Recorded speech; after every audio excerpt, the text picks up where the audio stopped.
Hello, Gove Seekers. What is up? It is episode 170. Welcome. Like, share, subscribe, spread this out. If you are watching on, I need a haircut. We're having some hair issues. If you're watching on my YouTube, please make sure you subscribe to Lee's. And if you're watching on Lee's YouTube, please make sure you're subscribed and watch to mine. Welcome to everybody in the chat. Everybody watching over on the Rockfin. Hello. We were going to do a show last week, but we changed it. So now we're here this week. We're doing every other week, roughly two a month. And then, of course, if you want this amazing Government Secrets mug, drinking hot cups of truth, you can only get this if you go to patreon.com/government secrets. So check that out, where we do a bonus segment. There's over 70 bonus segments now. So if you join Government Secrets Patreon, you automatically unlock all of the bonus segments. Let's get into it, ladies and gentlemen. Ladies and gentlemen, welcome to Government Secrets episode 170 with the two most censored comedians in America, Lee Camp and Crab Hellwood. What's up, buddy? Hey, man. How you doing? I'm good. This is like a dual Superman curl you got going today. It is. There's a lot of business happening here. There's one over here. A lot of business. There's a lot of stuff going on down here. So there's just, and this, yeah, I need a haircut. It gets shaggy, so I gotta like tighten it up over the years. It's now that we're only doing every other week, I feel like I'm not there to keep track of you. It's a problem. It really is. I don't know what I'm doing. That off week, I'm just running around willy-nilly, just like a lunatic. Like the Coney 2012 guy running nude down the street. It's a lot. Yeah. It's a lot like that. It's pretty much like that guy. I'm running around the street nude with my hair all over the place, just screaming about Bitcoin and Epstein. It's really fantastic. Yeah, but it was fairly similar, except we used to have the microphone in front of you. But whether there's a microphone in front of me or not is irrelevant. I just run around screaming the same shit. A lot of people think Graham does a show. No, he's doing this when the cameras are off. Yes, you just happen to catch me in front of this camera. What's your new background? Is this sort of East Berlin? Where are you? You'd like to think that, wouldn't you? I thought I've used this before, but this is the New York City subway. Oh, wow. This is a dilapidated New York City subway station. You didn't? Did they not have like a scrapyard backdrop?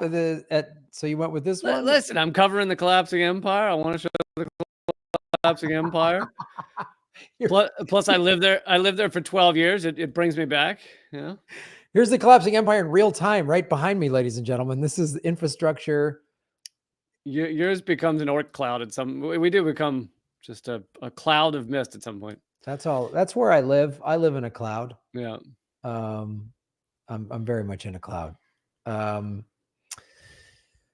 So what else have you been doing, buddy? What you've been traveling. You were going to go to Tibet and then didn't, or something, or what? It just got pushed back a week, so I leave in like 2 days, and I happen to be missing the U.S. election that I feel is going to go perfectly smoothly. And if what happens is supposed to happen, I will not come back because America is on fire. I mean, I already voted. I voted by mail, but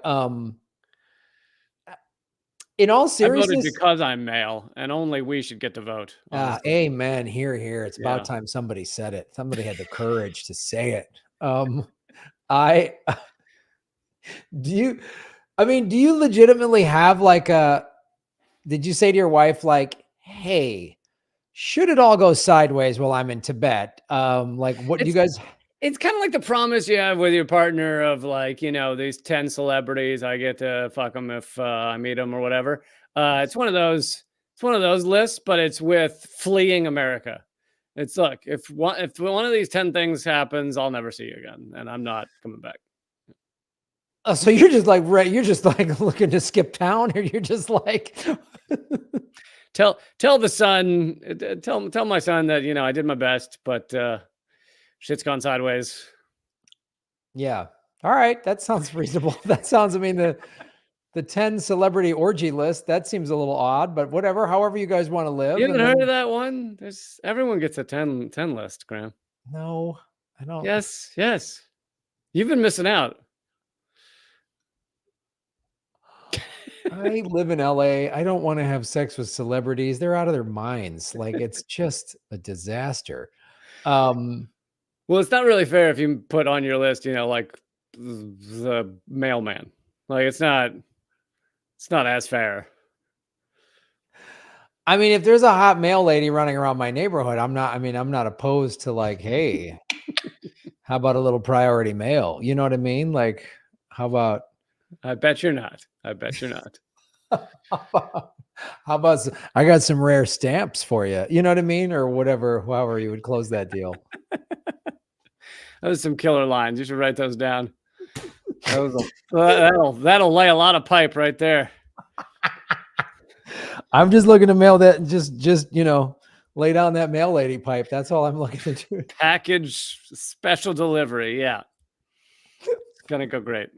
I'd like to bubble wrap that. You know what I mean? Just This stuff is like what that. happens when we take a week off. Graham sits home coming up with his hookup lines for his mail lady. Well, also, this might be our last episode because you're gonna disappear when America goes belly up. You're gonna be like in Tibet. No, but I will be gone for like 2.5 weeks, so we probably won't see you guys for 3 weeks for government secrets. I'm gonna be uploading some shit while I'm gone as best as I can, but yeah.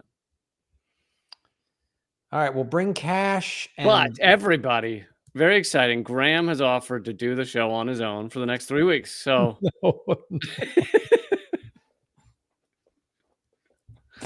absolutely not. Absolutely not. But yeah, someone in the chat just put the whole package. That's absolutely, yeah. All right, the whole package. Let's do that. So we have two exciting, the truth about the Lusitania sinking. And then I was just digging through how China was involved in sort of a scandal with the DNC in 1996. And since we're having a fantastic election in the next 2 weeks, how excited are you about this election? Oh my God. I think this is the most important election in our lifetimes. And everybody should put aside any concerns you have about supporting genocide, voting for climate crisis. Just put all of that aside and just go and vote for Kamala Harris. Absolutely. Because you gotta just ignore everything that has any meaning in your soul and just vote for Harris or Trump. One or the other. Yeah, I think, and then the liberals that are like, what about Roe v. Wade? I'm like, before I even list all of the ways the Democratic Party has undermined Roe v. Wade, yeah. Let's just say this, putting Roe v. Wade ahead of stopping a genocide is a first world privilege. Yep. I would wager the women of Gaza, not on the top of their list of things that they'd like to see. You know what's funny is I've heard that argument used by both sides in one way or another. Like the people who are saying, oh, just ignore everything, hold your nose and vote for Kamala Harris. And when you argue with them, they go, you know, it's really a privileged place to be that you can not vote for Kamala Harris. You know, if you were black or you were trans, something like that. And then also the reverse is said, like, it's a privileged place to be to think that voting for someone that like Kamala Harris, that furthers genocide, that furthers, this systemic racism just of the natural system in America that we have, it furthers the prison industrial complex. Boy, that's privilege to be able to vote for that and say that's a good vote. So it's like the argument is bullshit about, yeah. Yep. It's, yeah, hold your nose and vote for genocide. No, thank you. I will vote third party. as I always have. And I had Jill Stein on the show yesterday for a kind of final interview before the election, and normally whether people hate her or like her or do whatever, they would want to watch that show because they want to hear what she has to say. It did worse than any show like I've had in months because anything with her name is just like epically suppressed. So yeah. Oh yeah. They don't. Even though the Green Party is actually on more ballots than any independent or third party candidate, they have access to 494 electoral votes, I believe. Isn't it like 85 or 90% of the country? Yeah. Yeah. They're like 45 or 46 states or something like that. So they could win. I know it's a crazy long shot, but yeah, it's and there's no, they're stifled and stuffed, and it's like it is such an American privilege to just be like, look, I'm not a fan of genocide, but come on, I mean, like, to just put the bombing that the Democrats and Republicans have done, to put the genocide that they're currently funding right now, to just make that as like is this like lower down the list thing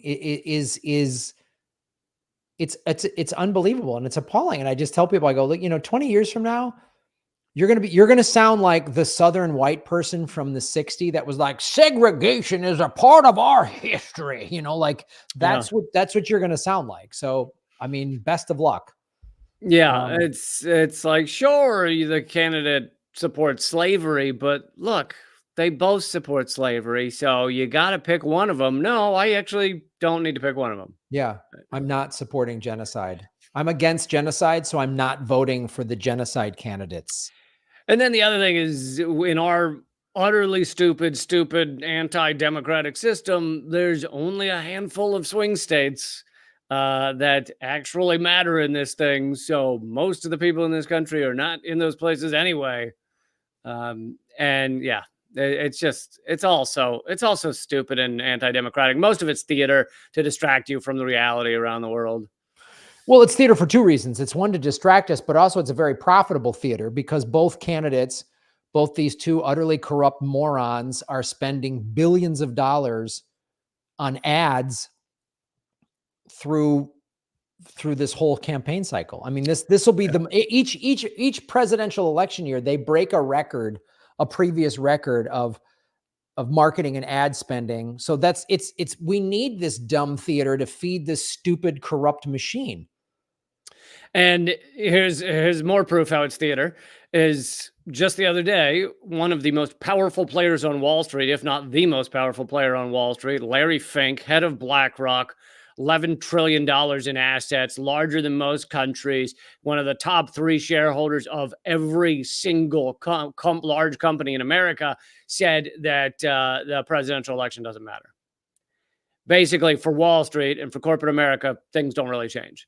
So he said the quiet part loud. I mean, this is what you and I have been saying for a long time, but this is not something that they normally admit, that for Wall Street, corporate America, which is 70% of the structural, issues of this country, doesn't matter. Right, because they control both parties. They control Trump, they control Harris. So whichever one of them gets in there might be a little policy this direction or that direction, and all they want is stable markets. So just they might name a post office after someone you like a little more, rather than naming it after someone you don't like as much. Right.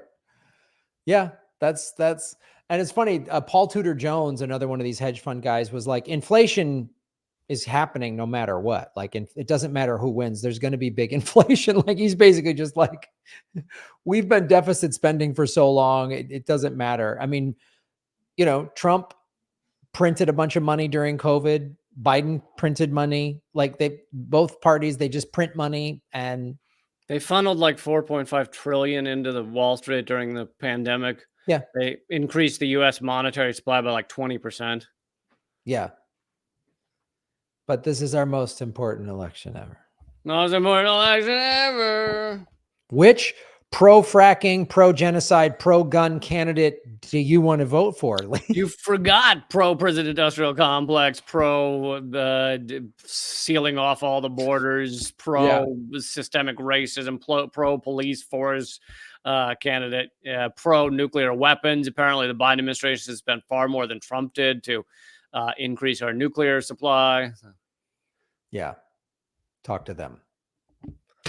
Yeah. So let's do our first segment. Let's hear about this crazy boat that went under, Lee. Let's get back to the past when things were more simple. When there was just good old, decent, solid corruption and cover-ups. Yeah. Okay, so the sinking of the Lusitania. Now, I knew very little of this going in. I mean, not that much about it. In our history classes in school, you're taught Germany shot this, blew up this ship, killed 1,000 people, innocent people, and that's what got the U.S. into World War I. We're kind of told that, even though the U.S. entered World War I like a year and a half later or something. But so here's from The Guardian in 2014. And there were always disputes as to whether the Lusitania had military weaponry on board, making it a legitimate target.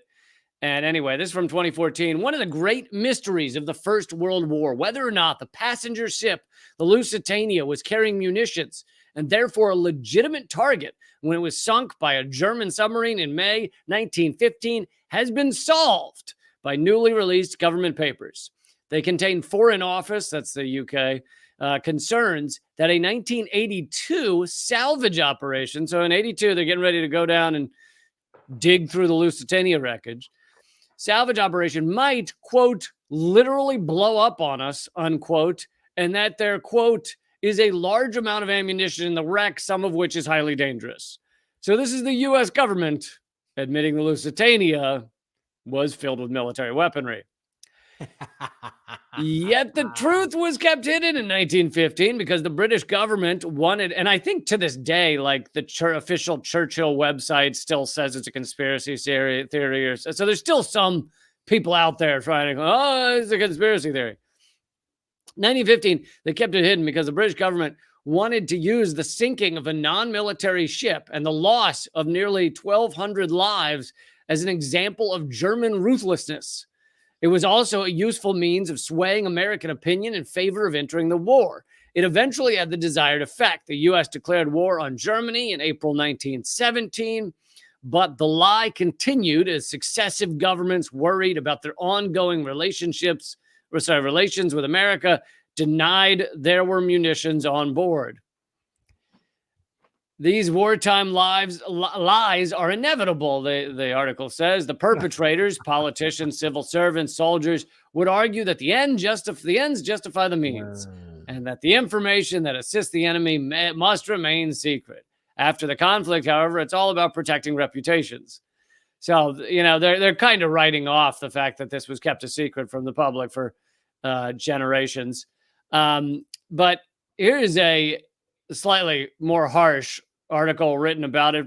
It's from the Cato Institute, but the Cato Institute is libertarian and does a lot of garbage too. But because they're largely anti-war, largely isolationist, they seem to be pretty good at criticizing past wars. It's titled "Sinking the Lusitania, Lying America into War." By the way, is there any war we haven't been lied into? No, there isn't. There's not one. There's like, seriously, just once could we be told the truth into war? Could we be led by truth into war? Like everything is a false flag to get us into a war because it's good for business or whatever. Yeah. There's a variety of reasons, but usually business. So this article says the Great War, as it was known at the time, was a thoroughly modern conflict enshrouded in government lies. World War I was a mindless imperial slugfest triggered by an act of state terrorism by Serbian authorities. Contending alliances acted as transmission belts of war. Nearly 20 million died in the resulting military avalanche. So I can't claim to be an expert on World War I, but I do know that you have one assassination, and then a bunch of alliances get, slowly come into play, and then you have a dozen nations involved or whatever, and so you end up with a world war before people even thought twice.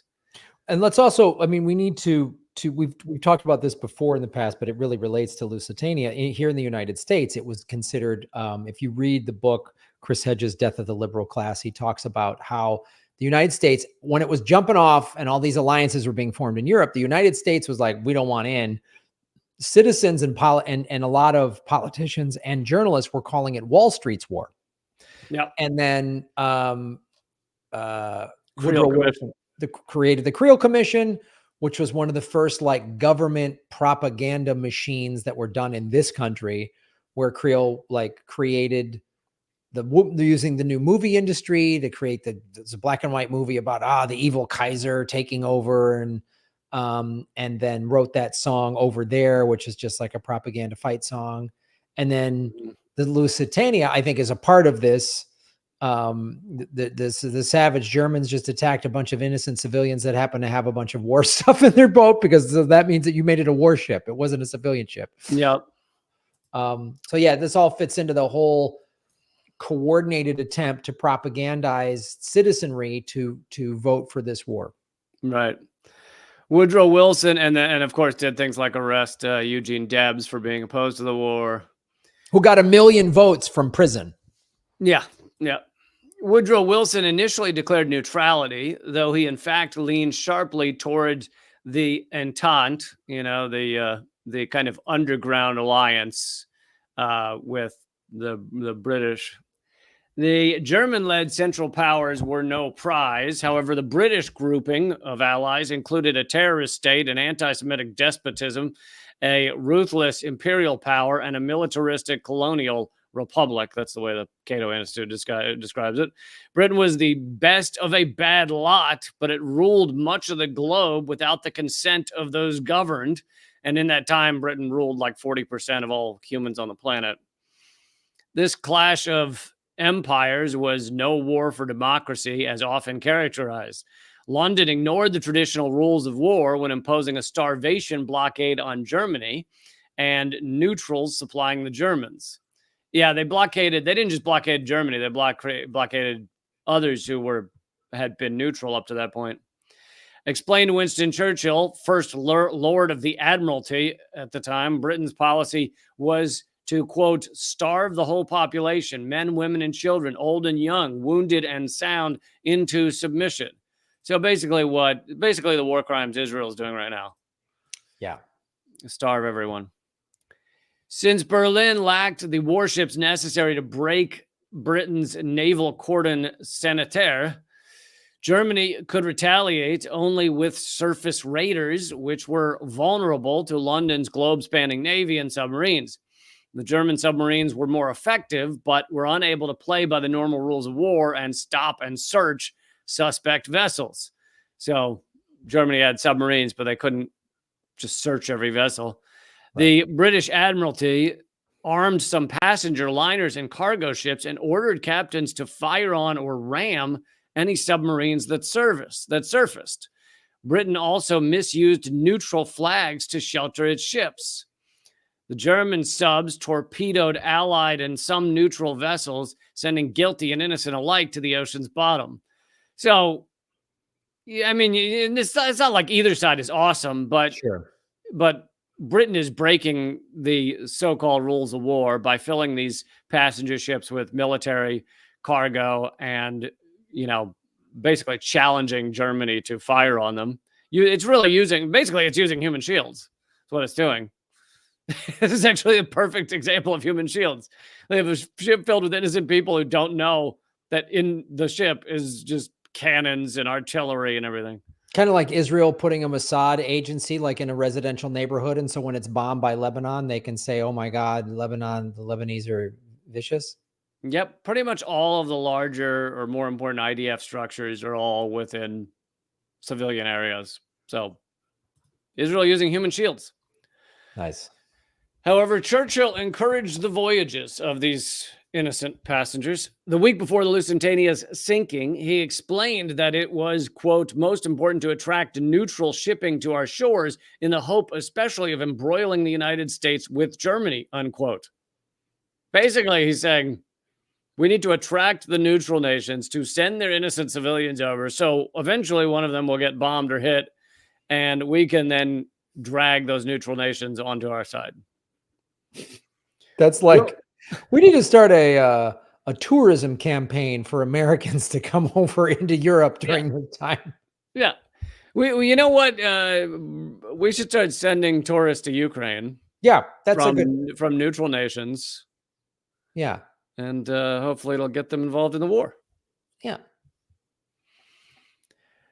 Wilson complained about the British blockade, but never threatened the relationship, never threatened to pull out from being aligned with the British. The Imperial German government sponsored newspaper ads warning Americans against traveling on British liners, but that didn't stop the foolhardy from booking passage. Off Ireland's coast, the Lusitania went down after a single torpedo hit. The coup de grace apparently was a second explosion of the ship's cargo munitions. The dead included 128 Americans, but 1,200 total. And so I guess there's probably questions as to how many would have died if the Lusitania hadn't been carrying military armaments. You would not have had secondary explosions. So even if it did go down, it probably would have gone down much more slowly, which could have saved a lot of lives, I imagine. Wow. There was a political firestorm in the U.S., but the flames subsided short of Churchill's desired declaration of war. Still, the president demanded, quote, strict accountability for the German U-boat campaign. His position was frankly absurd. Americans should be able to safely travel on armed vessels of a belligerent power carrying munitions through a war zone. Let's say you and your wife want to go on a cruise, and that's on the brochure. That you're told up front you're going to be traveling on a warship that has munitions on it, and you might be a target from a German like submarine or U-boat. You'll be traveling through Russian waters to Ukraine on a peaceful, innocent, neutral vessel that's filled with armaments to deliver to Ukraine, and Russia knows it's filled with armaments and has said, do not travel here because we'll shoot anything that's going here. And there's an all-you-can-eat buffet that is fantastic. And there's dance classes. I mean, it is just amazing. I mean, yeah, if you're going to go, you want to go with an all-you-can-eat buffet. I mean, if I'm going to get blown out of the water, I at least want to just have just a belly full of ribs. You know what I mean? And just ribs, shrimp, just those taquitos, those things. Make your own sundae bar. Like, just like you put the sprinkles on it. You know what I mean? Yep. Make your own sundae. After learning taking a tango class and then eating that and then putting the sprinkles on it and then boom, boom, boom, boom, boom, boom, and then use the die in the bottom of the ocean. Could you actually speed things up? Could you blend the barbecue ribs and the sundae, all you can eat sundae, into one drink that I could? With vodka in it. So I'm just and then boom, yeah. The rib chocolate sundae vodka. Sounds amazing. If they market it that way and it's a colorful like brochure, then I would do this. Like a good sheen to the brochure. That makes all the difference. What are those cool brochures like when you open it up? There's like a bigger picture that's like whoa, like the front is neat when you open it. Like, but the reflection's so strong, you're really kind of staring back at your own face, which makes you envision yourself there. It's like, wow, I am already there. I don't even have a choice in this decision anymore because I'm on that cruise ship. Right. You see the big ballroom and the dancing and then the slide and the pool and All right, Graham, it's done. Government Secrets Cruise coming up this coming summer.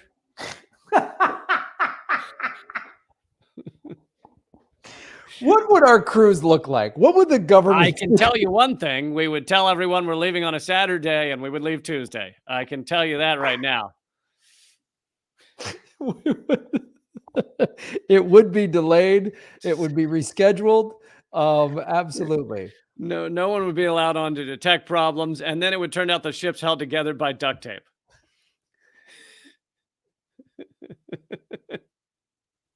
And there would be tech issues, and it would be really fantastic. But the Loch Ness Monster would be in the pool, so. Fuck yeah.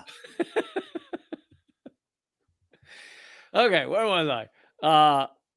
As the war, let's see. Okay, U.S.'s viewpoint was absurd. The president, Wilson, eventually issued a de facto ultimatum, which caused Berlin to suspend attacks on liners and limit attacks on neutral vessels.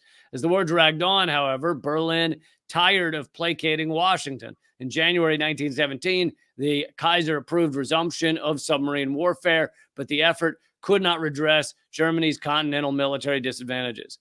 After the conflict ended, the egotistical, vainglorious Wilson, it's a good description. Wow, never heard that before. Was outmaneuvered by cynical European leaders. Yeah, I've read other descriptions of how like weak and pathetic Wilson was in these negotiations. And on top of that, he joined the Klan, so not my favorite guy. The Versailles Peace Treaty turned out to be but a generational truce during which the participants prepared for another round of war. Today, America's unofficial war lobby routinely clamors for Washington to bomb, invade, and occupy other lands on the centennial of the Lusitania's demise, which was 2015. Americans should remember the importance of just saying no to war.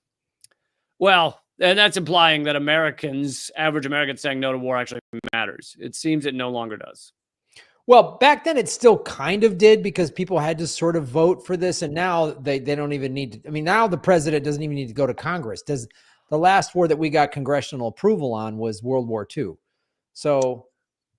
Yeah, or some portions of Vietnam. Yeah. Yeah. But it's Congress. It's one of their main powers is declaring war. Doesn't exist anymore. Yeah, it's gone. No. And even their other main power, which was, kind of pointed to and like, well, they don't need to declare war anymore because they control the purse strings of the war.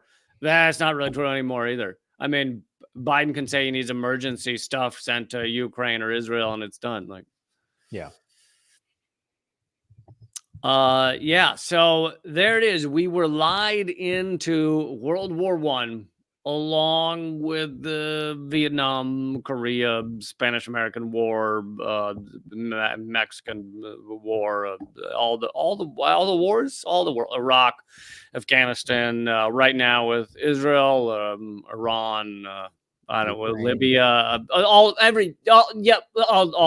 the things. Yeah. All the wars. Yep. Yeah. That's good.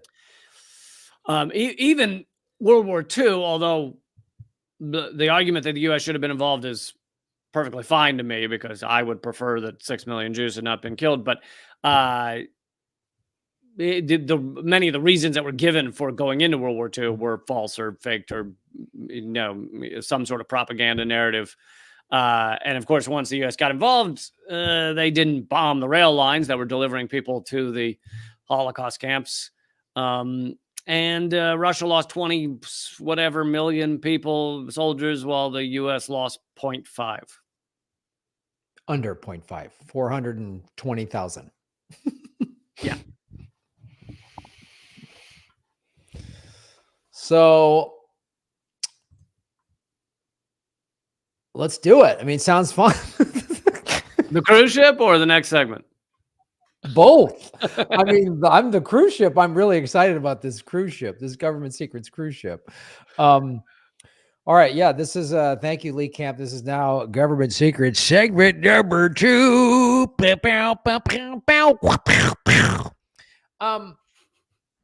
So as we are less than 2 weeks away from the most important presidential democracy to determine which the most important democracy ever, the most important which Wall Street, which candidate that is, they're both backed by Wall Street. Yep. So I just, I was just searching around for other corrupt elections. I mean, this one of the things that is so not even really talked about, Harris got 0 nominations. She won 0 I know. primaries. She Yeah. won not in 2020. Yeah, for both her current position in the government and for her nomination Yes. to the nominee, to become the nominee.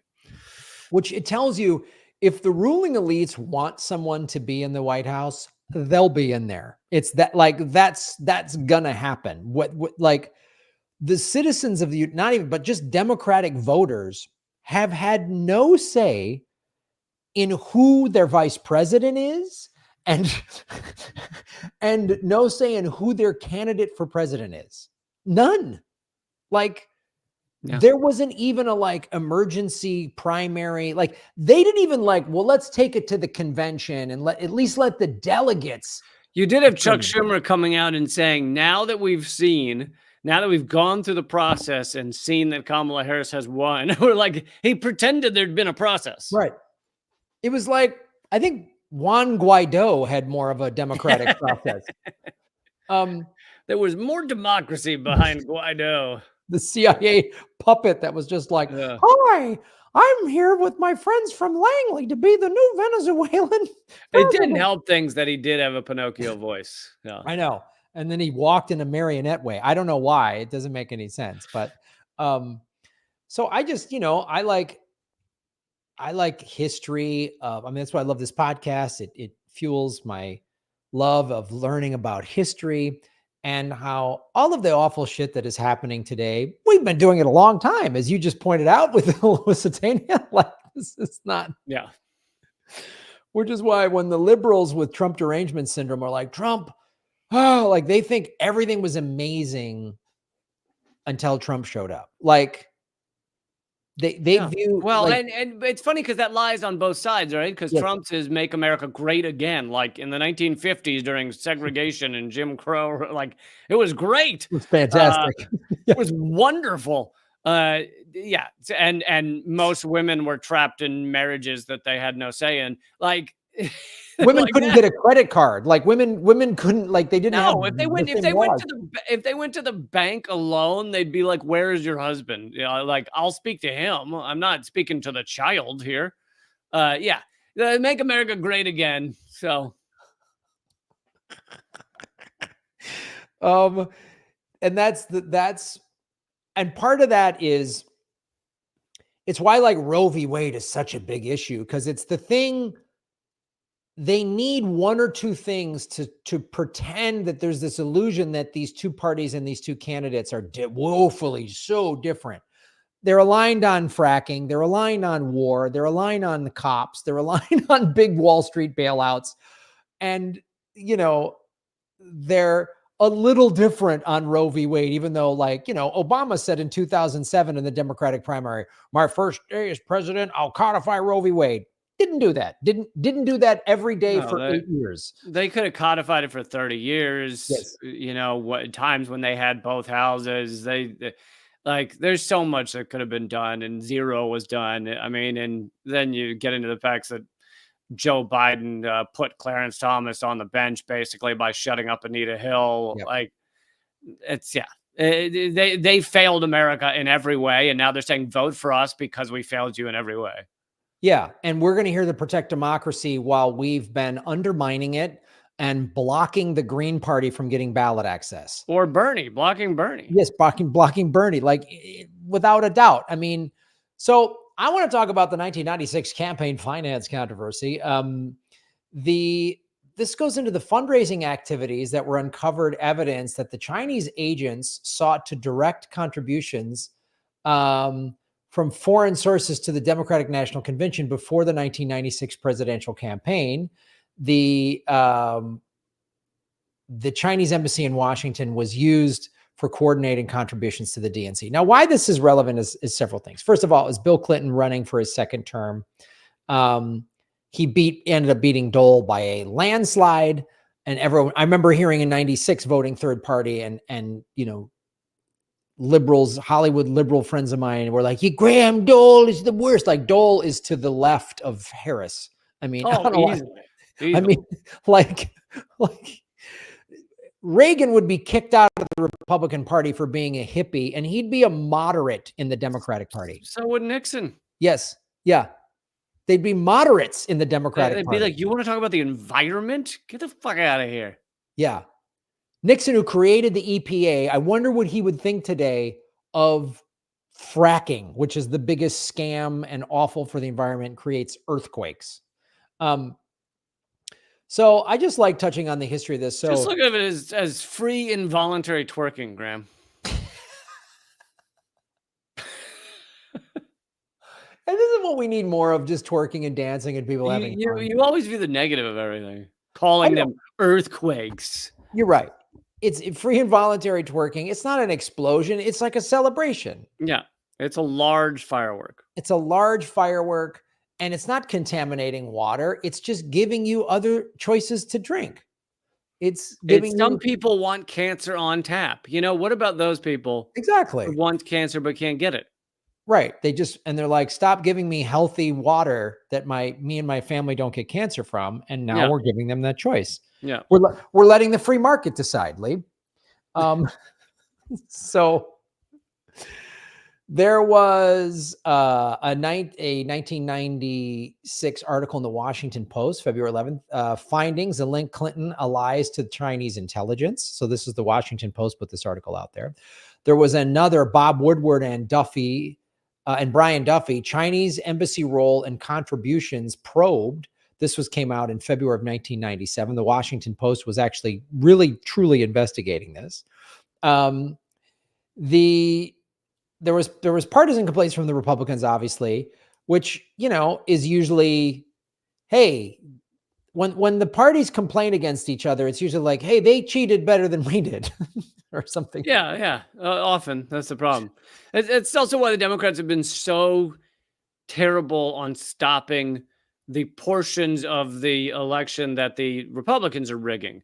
Like, it took them like 3 elections to put a stop, or 2 to put a stop to interstate cross-check, which purged millions of voters of color from the rolls, because the Democrats don't want to talk about how rigged our system are, because then you got to talk about how rigged the Democratic primaries are.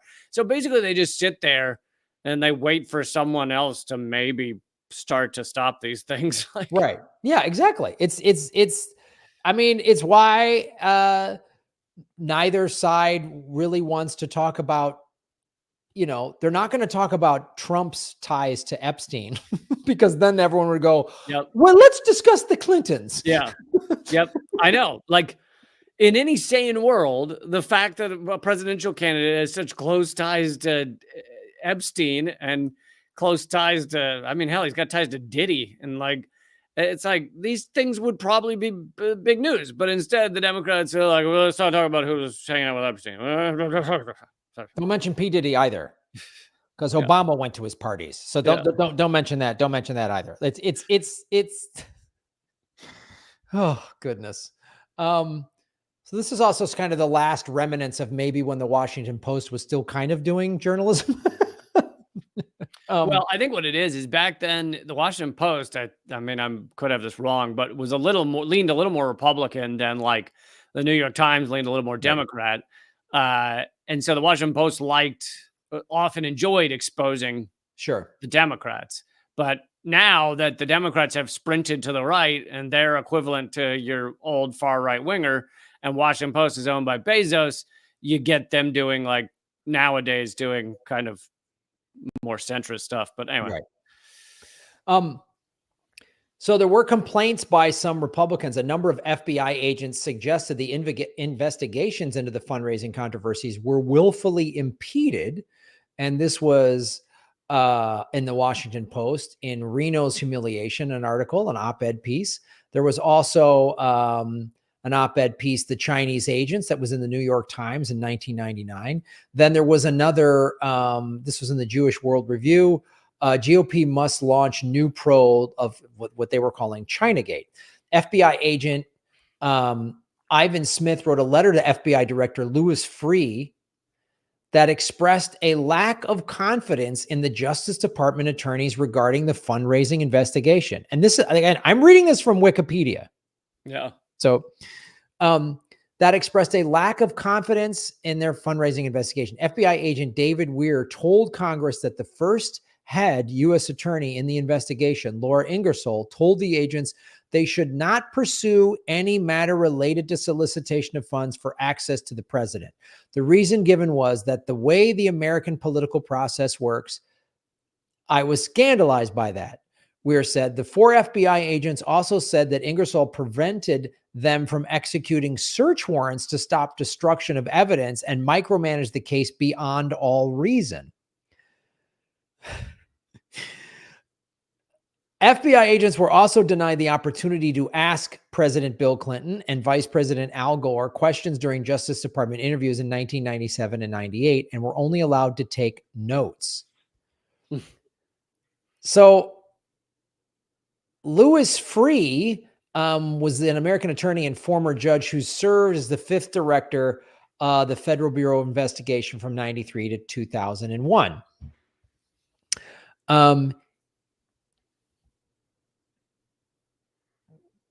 This is me going to go on a little Epstein thing here, but he also, during this time, Maria Farmer was this speaks to, so several FBI agents said that the investigation into the China donations was like impeded by the head, right? So Louis Freeh, also at that time, Maria Farmer came forward and said that she was abused by Epstein. And she said in an interview with Whitney Webb that she was treated worse by the FBI than she was by Epstein. Yeah. And they went after her. Freeh was then also hired in 2011 by Penn State to do, he was now a judge, now not a civil servant anymore, to do an independent investigation of the Sandusky, and where he found that Sandusky had been abusing kids for 13 years and that the university was pretty culpable in that. But what the Freeh investigation did too was it sealed off. I talked to an investigator who said there's a good chance there was alumni involved. So what my point is here is they sealed off the Penn State thing to say, no, Joe Paterno and those guys just, they made a mistake by letting Sandusky do this. They didn't open the whole investigation up. If Sandusky was doing that for 13 years, a child crimes investigator, a friend of mine, said he was probably getting kids for alumni. That's why he was allowed to stay there for so long. But the Freeh investigation, at minimum, you have a lot of people knowing and not caring. And not caring. At absolute minimum. An absolute minimum. So my point in this is going back to this China involvement, a foreign power being involved, right?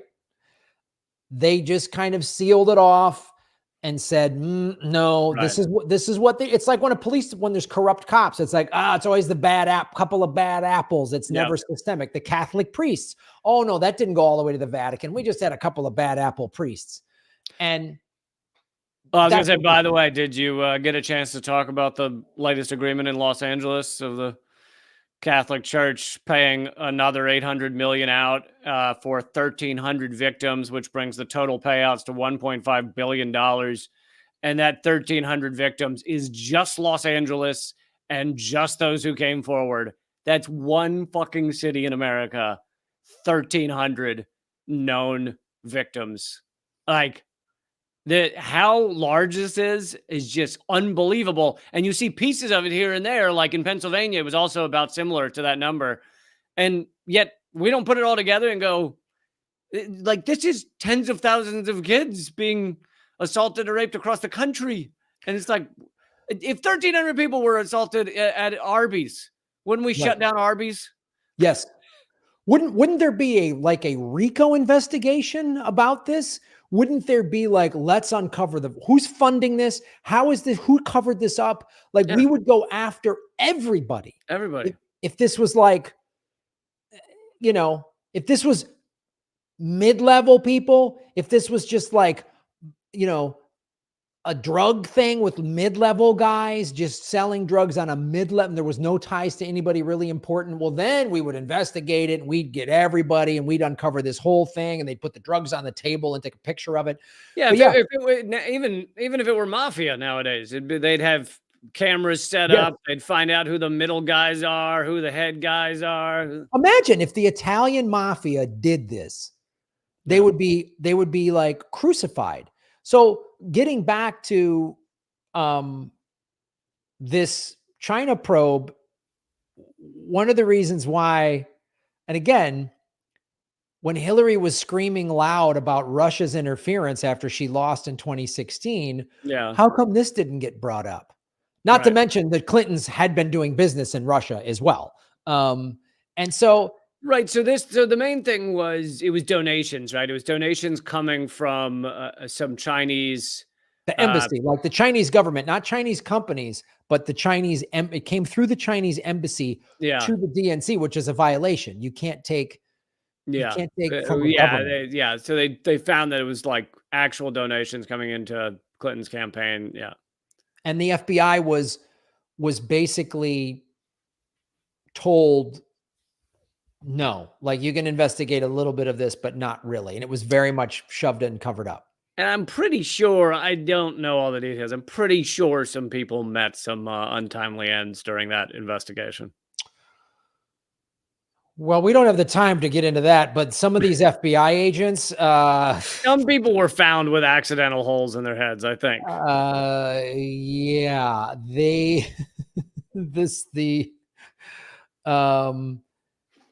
FBI agents, that criticized the Justice Department, that was in the Associated Press in September of 1999. I bet you if you looked up the names of those FBI agents, that some of them are no longer with us. Yeah.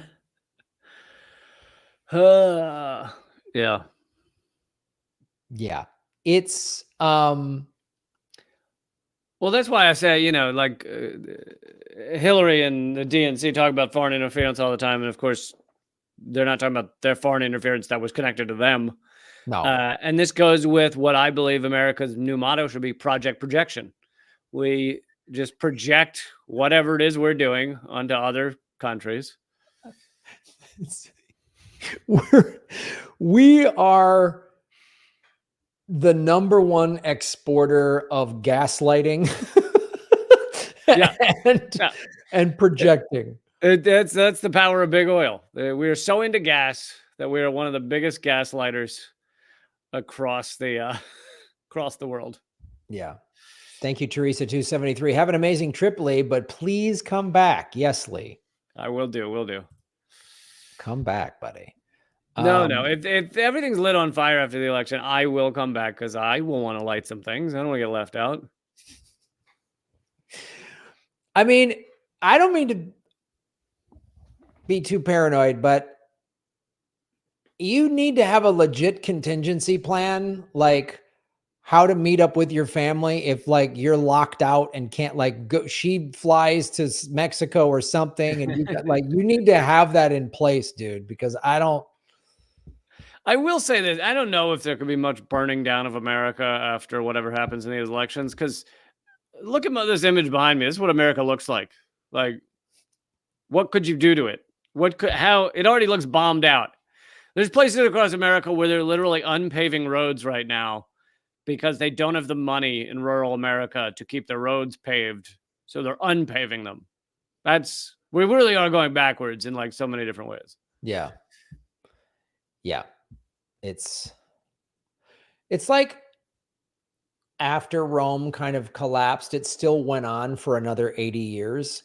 Oh, I was reading an article about this a few months ago. The collapsing of the Roman Empire was not like a day-to-day. It was like years. Yeah. We act like, oh, the Roman Empire fell. No, years of it dwindling, no services to the people, et cetera, et cetera. And that was its collapse, which is what you're seeing with the U.S. right now. Yeah. I mean, it could be big, crazy tanks in the street kind of stuff. You can never rule that out in this crazy country, but more than likely it's just going to be this slow erosion. And we're just every 4 years going to elect a new fascist, what type of fascism do you want? Do you want Trump's fascism or Harris like what kind of lunatics, and how are the Americans' daily lives going to get more and more ruined by both of these corrupt parties that are puppets? Yeah, but Butch Ware, I know he's not the only one to say this, but he said basically the difference is Democrats are fascism with a smile. Yeah. Republicans are fascism with a growl. Yeah. Yeah. Yep. Trump's fascism will be a little more overt and obvious, and Harris's fascism will be that like It'll be everything's fine. Everything's fine. Like, I'm baking you brownies while I'm like oppressing you and putting my boot on your neck and taking away your rights, but I'm going to make you really nice brownies. To give you an example from right now, our administration tells us still, and I think Trump, let's just stick with the Biden administration for a minute. Tells us now this is the freest country in the world, right? We're all about freedom. We literally have more prisoners than any country in the world. Any country in the world.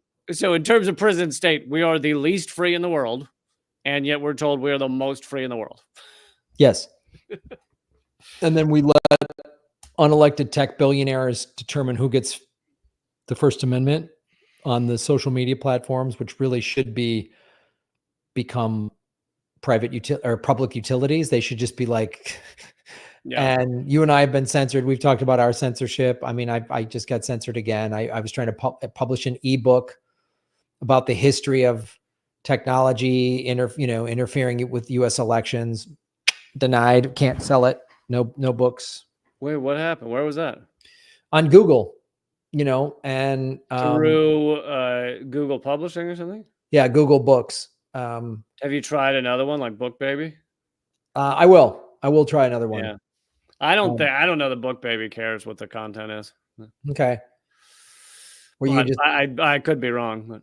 You just upload a PDF. I wrote this book and uploaded a PDF and then said no. So now I have a vegan smoothie cookbook I'm trying to. Who was it? Someone had a book that was for sale on Google I think someone had one on Kamala Harris that would like disappeared and then they stopped selling it on Amazon or what, yeah. Yep. I wouldn't be surprised. So that's democracy in action back in 1996. Lee Camp. Woo! You're not living in a yurt after America collapsed in Tibet because you're not allowed back in this country. Where can people find you online? They can find everything at leecamp.com. I live stream 4 days a week when I'm not in Tibet. And I have a brand new podcast, which I'd love for everyone to check out because it's only my comedy. It's none of this dumb chit chat like Graham and I do. So, that's what the show should be called. Dumb chit chat. It's none of this ridiculous chit chat, just like blah, blah, blah.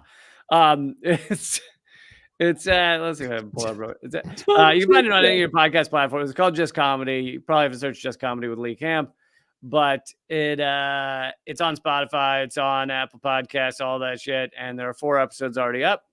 And yeah, free to listen. What do you talk about? You just do stand up, or what do you do? So the writing is essentially equivalent to stand up, but it's anything that I've done that's written comedy. So it's got I've done 3 Zoom specials, so those will be on there, the Zoom comedy specials. But I've also done a lot of segments for my own YouTube page or for Breakthrough News or whatever. And so all of those are slowly going up there. So it's just all comedy. Like the last episode was about the dark history of Cargill, the many lies of Elon Musk, the grand gaslighting. Yeah, a little bit of everything. And it's all comedy about all those fun subjects? What do you think I do, Graham? What do you think? You give me the darkest subject you can think of, and I will then claim to do comedy about it. Without the dumb chit chat. Well, Well, that's great. Folks, I go to grandmelon.com. I'm doing a show this Saturday at the Alcans Theater in Carpinteria, which is near Santa Barbara. If you're up that way this Saturday, you can go to grandmelon.com. My special Manifested is now available on Apple TV and Amazon. The audio of it is available on Spotify and iTunes. So please support me that way. And my Christmas album will be out next month. Woo! Right around Thanksgiving, where I have a song. One of my songs is called A Socialist Christmas. Another one's called Trample Your Neighbor, about Black Friday. It's a fun album. I hope that one doesn't get banned. I got to be honest with you. I made this album. It's the craziest thing I've done. It was so fun to do. And the themes and the stuff we talk about that I talk about on the album. I mean, I wrote all the songs and my friend Andy did great music for it. And when it was done and we listened to it, I was like, this is nuts. I don't know if people are going to hate this. I don't know if like, are you able to sing? Oh no, God, no, of course not. No, I'm Shatner singing. I'm just like, all right, everybody. Okay. Shatner singing. I'm not singing at all. I do wacky voices. It's like karaoke with characters or whatever. But I was like, are people going to get mad at this in a good way? Like it draws up controversy. Like Fox News is going to be like, this is part of the war on Christmas. And that'll help me do 1 million downloads. Or am I going to get like kicked out of the country? Like I got to go kind of thing. I don't know. But it is one of the most fun things I've ever done. And one of the craziest things I've ever done. Cause again, I'm not a singer, but I was like, fuck it. Like, let's just do this. So man, can't wait. Yeah, so that'll be, and I'm going to have a limited edition vinyl version of it with a really cool. That will have a bonus track, Rudolph the Red Dick Reindeer. Actually, we have one called Rudolph the Red-Nosed Strike Captain. So, yes, that'll be amazing. And everybody, don't forget, we're about to do an extra segment at patreon.com/government secrets. Go there. You'll unlock over 70 extra segments immediately when you become a member. And the other thing is we will not have one of these for 3 weeks or something. Probably. So is that after the election? When do you get back? After the election, man. Oh, boy. November 13th, I'm supposed to get back. 1, 2, 3. Oh, wow. So that's a month from now. That's 3 weeks from now. No, not if you're doing accurate math. Well, that means though, if you get back on the 13th, I doubt we're doing a show the day you get back. Which is the next show would be a month from now. I thought you meant the 13th was a month from now. And I was like, Graham, we got to work on your calendar abilities.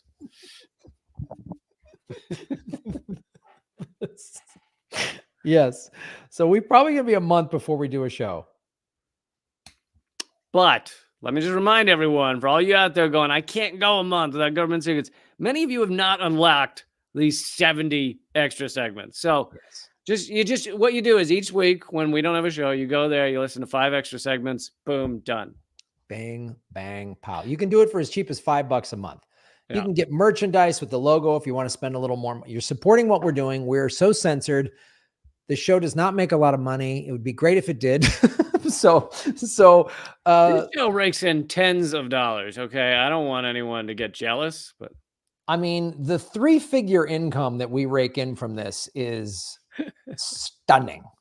Yeah, support us. Go to patreon.com/government secrets. Go to leecamp.net and grahamelwood.com. And this has been Government Secrets, episode 170. Sinking fake boats, and the Clintons love covering up a scandal. Who knew? Government Secrets mug. All right. See you over on Patreon. See you guys.